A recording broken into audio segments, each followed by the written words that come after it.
what decade? You're a child of what? You came 80s. You're the 80s. I grew up in the 80s. So that was the real deal. Yeah, I grew up. My neighborhood was in the housing projects, Pico Gardens, and there was like 3 separate housing projects. There was Aliso Village, Pico Aliso, and then Pico Gardens, from 1st Street to like 6th Street. Okay. And there was like shit, man. There was like a shitload of gangs, like maybe 11. How did you know when you're not in a gang and you're a young kid? How do you negotiate? Like, I got to get from my house, I got to go pick up I got to go do my laundry, I got to go to school. How do you negotiate? Is it, now, are gangs 24/7? Oh, yeah, man. They're 24/7? In that neighborhood, they were 24/7. See, I always thought they came out around 5, like anybody with, like, just living the regular lifestyle, goes to bed, and then they just kind of give up the area there. And then those gangs, they come out at 5, they're like the gangs that are still living in a gentrified neighborhood. Oh, okay. They don't come out in the daytime because they might call the cops on them. Oh, okay. But yeah, man, but most gangs, from Echo Park, they come out at night, man, robbing people. Really? Yeah, they come out at night. Those gangs, wherever there's gentrification, those gangs are still around, but they come out at night and they gangbang at different areas, but they're still gangbanging. They don't forget. How old were you the first time you got mugged? I got mugged the first time when I was like 18 years old. My friend Coco. That's pretty good, man. Yeah, I got mugged 18. Downtown Crossing when I was like in 8th grade. I was selling crack on my first day. Within 1 hour, I got robbed. Somebody put a knife behind my back, another knife in front of me, and they took all my crack away. Took all your crack away? So yeah. then what do you have to do? Oh, I had to go back to the guy who gave it to me, a friend of mine who I grew up with. He passed away already. They used to call him Coco. Uh-huh. And we grew up together. Him and I were from 2nd grade to adults. I needed money at the time. I got somebody pregnant, and I didn't know how to make money. So I asked him for a job in the criminal business. Hey, man, I had no money. How does that go down? You're probably trying to avoid it. It's like, I don't want to sell drugs, but I kind of have to now. I got a kid coming. So help me. So he gave me like $100 of crack, 100. He told me, just bring me back 100, then I give you more to sell. So as soon as I got out, they didn't know who I was in that neighborhood. They just came around me and they took all my stuff. They didn't hurt me or anything. I was begging for can I keep my ID? And they gave my ID. Oh, they did. How scared were you? I was scared, man. I thought they were going to kill me right there. I felt like I was young. I was really scared. But I was calm, I wasn't like, Right. Just take it, man. Just take it. Leave me alone. I just walked out of it. Take it. I didn't fight them or nothing because I know they would have killed me or stabbed me or worse. So I went back to my friend Coco, and I told him what happened. And I thought, he was going to be okay, man. It's all right. It's your first day. It happens. No, man. Man, that night escalated. He gave me the crack at around midnight. I got robbed around 1:30. At 2:30 in the morning, I'm back at his house. What? Who robbed you, cuz? So what happened? He gave me a gun.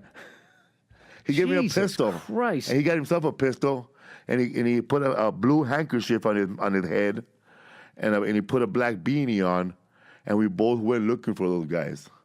And you must have been praying to God, like, I don't want to murder somebody the first time. Oh, hell yeah, man. I was praying, please don't find those guys. Wow. Because right there, I was like, I would have probably done anything he would have told me. I was vulnerable. I was weak.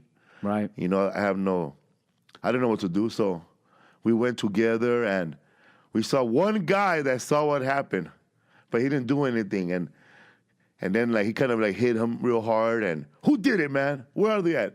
Then I said, man, it wasn't him, man. It wasn't him. So it wasn't him. Wait, how did that hit? So you go, there's a guy. Remember that guy standing there watching me get robbed? So now this poor bastard gets dragged into it. He gets dragged into it. He got gun slap, by my friend. My friend didn't even ask him no questions. He just hit him in the face hard, man, and he started bleeding from his ear. And I just said, wow, man. He was looking at me like, come on, man, please tell him it wasn't me. So you waited till after the pistol slap. Oh, I meant to tell you this. It wasn't him. So nothing happened to him, and we went back, and later on, those guys who actually did it walked back and gave it back, everything. Gave back the crack to that guy, and everything was cool.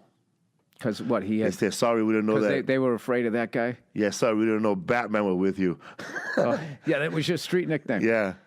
So then after that, then they knew that you were with him. So then people stopped fucking with you. People stopped messing with me, yeah. Jesus Christ. This is what kills me about you is you have like 1,000 of those stories and you're the most relaxed, laid back guy ever. Like, where did it all go? Because, dude, look at me. I sound like I lived your life and you sound like you lived my life. Like, you sound like you grew up in a nice little cul-de-sac area and played street hockey and I'm all fucking wound up. How did you do that? Well, I have a mom. I have parents. I have my mom and dad, and most of my crazy friends in the projects. You know, the crazier ones didn't have a mom and dad. Right. They had nobody telling him you better come home early, or there was nobody telling those kids to come home when the lights go on in the streets. So they had nobody telling them what to do, how to live right, no discipline. I have my mom and dad. My dad worked, and my mom worked at a elementary school as a nurse. They were like, be home from selling crack when the street lights came on, right? Yeah. Yeah, you had that. But I've always that family foundation. But I've always. Wait, I don't get that. Now you're talking you got a home life, but you're telling you're doing all this other shit. But then when I was a kid, you know, when I was like 13, 12, 14 years old, I wasn't crazy. I got see what you're saying. crazy after high school. After I got someone okay. pregnant, I just didn't know what to do. But I was always like a little hustler, man. My mom would sell Avon, and I would go collect the money for her. Uh-huh. You know, so I learned how to collect money for people at least. From my mom, was always selling Herbalife, Avon. She was always selling something. Cause we live by the warehouses in downtown LA where the factories are at, where all the trucks would come in and pick up stuff from the trains and take them to like stores. So my mom knew where like we used to go to this one factory, and we used to put a bunch of that synthetic cotton, the plastic one. They would throw it away. And my mom and I would put it in bags, like hefty bags. Mm-hmm. And then we go to another place where they would throw these raggedy old sheets. And then my mom would sew those raggedy old sheets with the cotton. And then we'll go door to door in a housing project selling pillows.